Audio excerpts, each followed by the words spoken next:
Hi, guys. Hope you're having a great night. Thanks for coming to Politics and Life. This is Jordan. So, tonight I have a great story for you. Don Lemon interviews Elon Musk. And originally, it was for a deal to work for Twitter for a news show. And I guess he pissed off Elon Musk so much because, he's very ignorant. He's a race baiter. He's a biased leftist. And he usually bases everything on emotions, not facts. But supposedly he was very rude and disrespectful to Elon Musk. Elon Musk is a billionaire. He didn't need to go out of his way to meet with Don or to actually offer him a job. He could have been very fine without Don Lemon. Don Lemon's a clown, and he's very ignorant. He thinks he's like the shit. But anyways, they talk about the great replacement theory. Supposedly he's trying to say that Elon Musk's racist. Anyways, let's get into it. Please like, comment, subscribe. All right, guys, let's get it going. Elon Musk tells Don Lemon, quote, contract is canceled, end quote. Now, in a moment, I'm going to speak exclusively with Don Lemon, and he has clips of the nearly hour-and-a-half interview with Musk. Clips like this one that we received from Don's production team. Don, the only reason I'm doing this interview is because you're on the X platform and you asked for it. Otherwise, I would not do this interview. So you don't think, do you think that you wouldn't get in trouble or you wouldn't be criticized for these things? I'm criticized constantly. I could care less. Just seeing how Elon Musk is already responding that he didn't have to do the interview. I was just saying that he didn't have to go out of his way to offer him a job or even just sit down with him. And I can already tell that this interview, he's going to be very rude, disrespectful. He's going to lie. And Elon Musk is going to clown on him. We're going to have more clips from Lemon's interview with Musk in a moment. In a statement earlier today, Lemon writes in part, quote, there were no restrictions on the interview that he willingly agreed to. We had a good conversation. Clearly, he felt differently. His commitment to a global town square where all questions can be asked and all ideas can be shared seems not to include questions of him from people like me. Now, CNN reached out to X for their comment, and their response is, quote, we reserve the right to make decisions about our business partnerships. And after careful consideration, X decided not to enter into a commercial partnership with the show. Now, this decision, coming as Musk had, of course, publicly courted Lemon and has repeatedly made a commitment to free speech when he bought Twitter again and again and again. Well, I think it's very important for there to be an inclusive arena for free speech, where all, Twitter has become kind of the de facto town square. Free speech is meaningless unless you allow people you don't like to say things you don't like. Otherwise, it's irrelevant. I really can't emphasize this enough. We must protect free speech, and free speech only matters. It's only relevant when it's someone you don't like saying something you don't like. It's damn annoying when someone you don't like says something you don't like. That is a sign of a healthy, functioning free speech situation. Again and again and again. And remember, Musk's X has over 250 million daily active users. 250 million people on this planet resolve it. Use it. It is the town square. And joining me exclusively out front is Don Lemon. So Don, you do this 90-minute long interview with Musk. You sit down with him. This is the culmination. He had actively courted you to come on. One of his tweets, have you considered doing your show on this platform? Maybe worth a try. Audience is much bigger. It had been public. Then you had reached a deal. I'll talk about that later.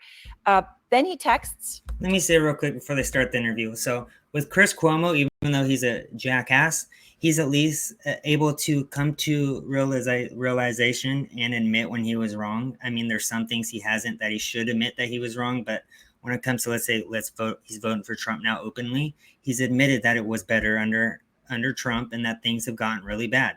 Lemon, he's just trying to get a job back at CNN. So he's going to be the hack that we all know he is. 24 hours after this 90-minute long interview, which is the first of your show launching, he says contract is canceled. What happened? First of all, it's good to see you, Aaron. Thank you for having me on. That's a good question for Elon Musk. Quite frankly, what happened? I don't know. As I said in my statement, I felt really good about the interview. I said to him as we were doing the interview, and it was tense at moments, but you've been involved in tense interviews. Yep. I said to him, I think it's good that people see folks like you and I who have different worldviews come together and talk, as he says, have free speech. Free speech is only important when someone you don't like, or I would say someone who doesn't have your same point of view, or someone is, if they're allowed to speak freely and to say their point of view.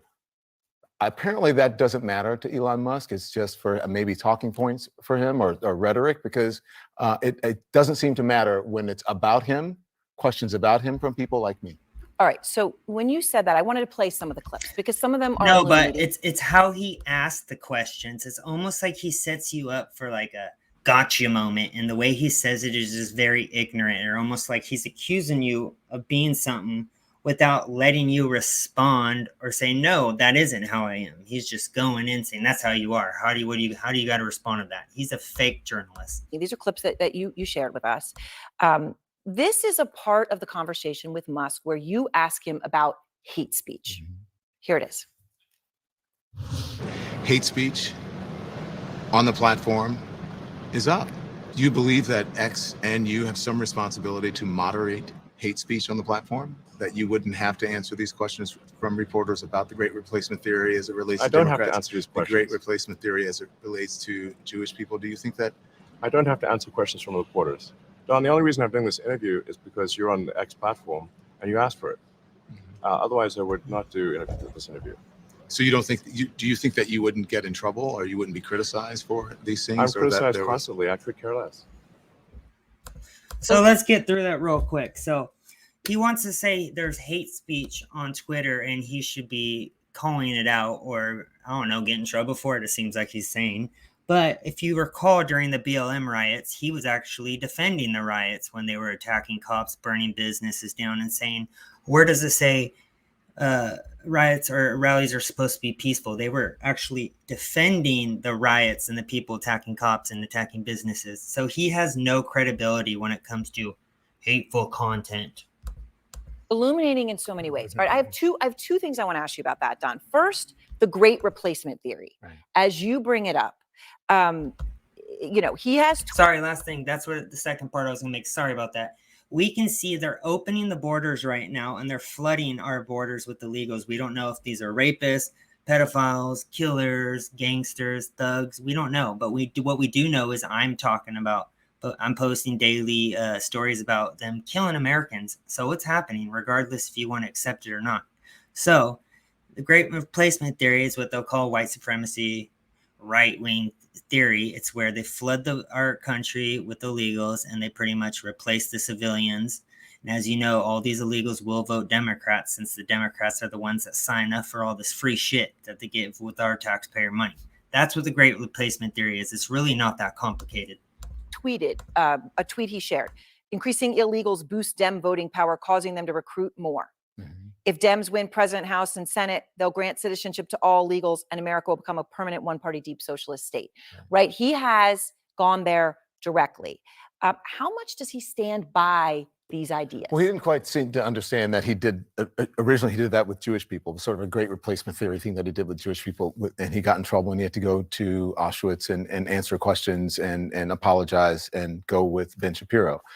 But he doesn't understand that sort of rhetoric that he talks about, the Great Replacement Theory and migrant invasion.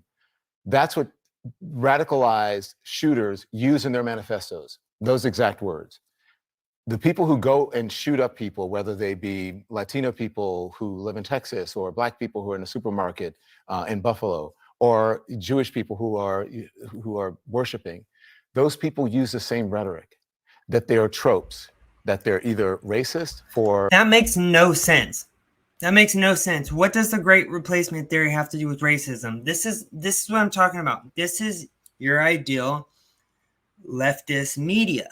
It makes no sense. So they just call everything racist. He hasn't learned anything since getting fired from CNN. For Latinos or Black people or for Jewish people.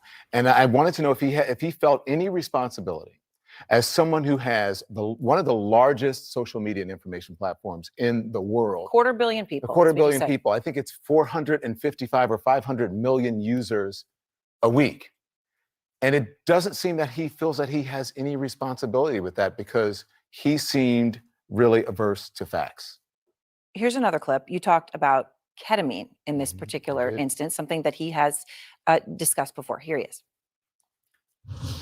You talk about your ketamine use and depression. You also have said, and the reason I should say, the reason I mentioned the ketamine prescription on the X platform was because I thought maybe this is something that could help other people. That's why I mentioned it.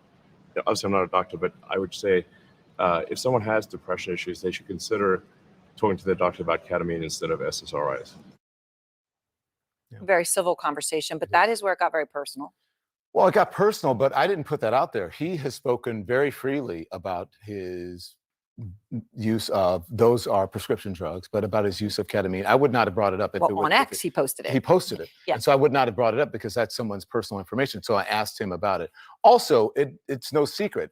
His drug use, or alleged drug use, I should say, has been extensively written about by very credible news organizations like the Wall Street Journal. And I asked him that, and he said, listen, I have not read the Wall Street Journal. I don't read the Wall Street Journal. If I don't have time to read about everything that people write about me, I would never get anything done.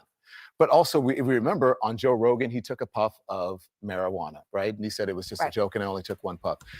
So because he smoked weed with Joe Rogan this one time, they're trying to make him out to be this drug addict. Yet that will be the only example that they provide. And then they'll try to make it sound like he's a drug addict. Don Lemon hasn't learned anything. He's trying to get his job back at CNN. That is all that's happening here. Elon Musk is responsible for satellites, for Starlink. He's responsible for Tesla. He's responsible for a number of different companies in the stock market. This is the same guy that supports Joe Biden. I think that it is important for people to understand his mindset, whether he's using drugs illegally or not, and even if the ones using, that's he's supposed to be one of the most powerful people on the planet. But he's one. But ones that he's supposed to be, that he is using prescription-wise, that he's following a doctor's orders under that. But yes, he's one of the most consequential people to the planet, and that was one reason why I was attracted to that. In this conversation, you did talk about Trump. And again, given his role, it's one of the most powerful people in the world, running X, who he is going to support, whether he donates, the meeting that he took at Mar-a-Lago is of huge consequence in the context of everything that he tweets. And here's part of the conversation you had with him about Trump. You recently met with Donald Trump in Florida. What did you guys talk about? I was at a breakfast at a friend's place, and Donald Trump came by. That's it. What did you discuss? I don't. Let's just say he did most of the talking. Did he ask you for money? He didn't. Are you going to loan him money to help? Are you kidding me? I'm not paying his legal bills in any way, shape, or form. Did he ask you for a donation? No. Are you leaning towards anyone? No. You're not leaning towards anyone because you've been. Well, I'm leaning away from Biden. You're leaning. This is the same guy that supports Biden, and he's asking if Trump's asking for money from him. He's a billionaire. Trump can support himself.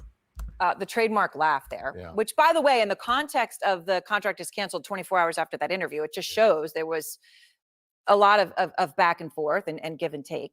What did you take away from his comments on politics? Well, he says he's not going to endorse anyone now, but he may do it later. He says he's not going to give money to anyone now, but he may do it later. You never know with him. He may, be endorsing someone now on the platform.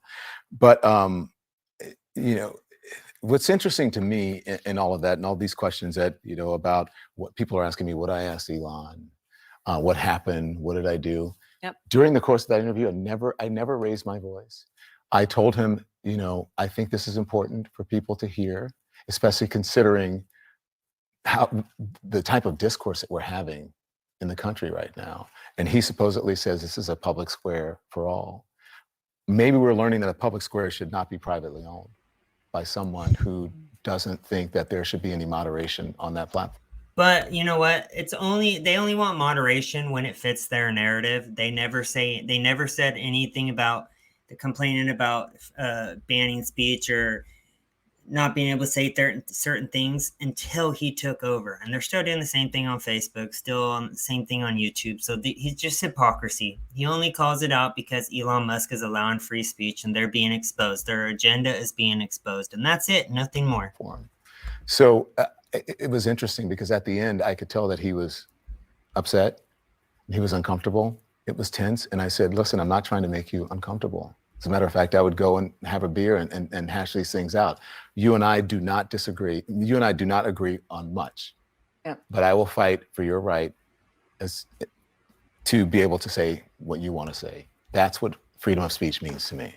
And 24 hours later, then. And 24 hours later, the it text means comes. freedom of speech does not mean, I guess, the same thing to him.